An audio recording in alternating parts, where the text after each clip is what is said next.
8व्या वेतन आयोगाची वाट पाहणाऱ्या केंद्रीय कर्मचारी आणि पेन्शनधारकांसाठी एक अत्यंत महत्त्वाची आणि माहितीपूर्ण बातमी समोर येत आहे. 8व्या वेतन आयोगाच्या शिफारशी लागू होण्याआधीच केंद्र सरकार चालू जुलै 2026 पासून कर्मचाऱ्यांच्या महागाई भत्त्यात म्हणजेच DA मध्ये मोठी वाढ करण्याची दाट शक्यता आहे. चला तर मग समजून घेऊया यामागचे नेमके सांख्यिकीय गणित काय आहे.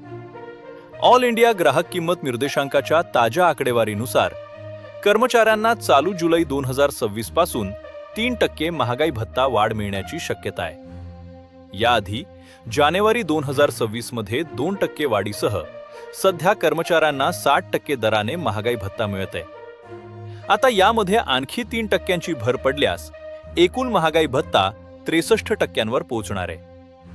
आता सर्वात महत्त्वाचा प्रश्न की कर्मचाऱ्यांच्या हातात नक्की किती पगार येणार.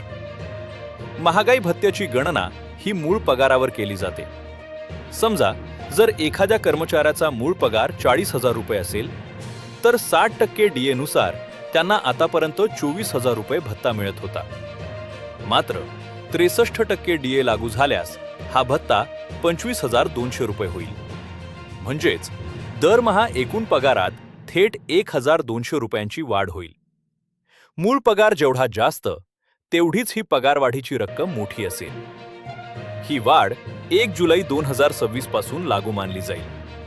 नियमाप्रमाणे केंद्र सरकार सप्टेंबर किंवा ऑक्टोबर महिन्यातील सणासुदीच्या काळात याची अधिकृत घोषणा करेल, ज्यामध्ये कर्मचाऱ्यांना मागील महिन्यांची थकबाकी म्हणजेच एरियर्स देखील मिळेल.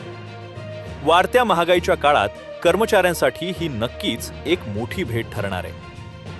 केंद्रीय कर्मचारी आणि शासकीय योजनांच्या अशाच अचूक विश्लेषणासाठी व्हिडिओला लाईक आणि चॅनलला नक्की सबस्क्राईब करा. धन्यवाद.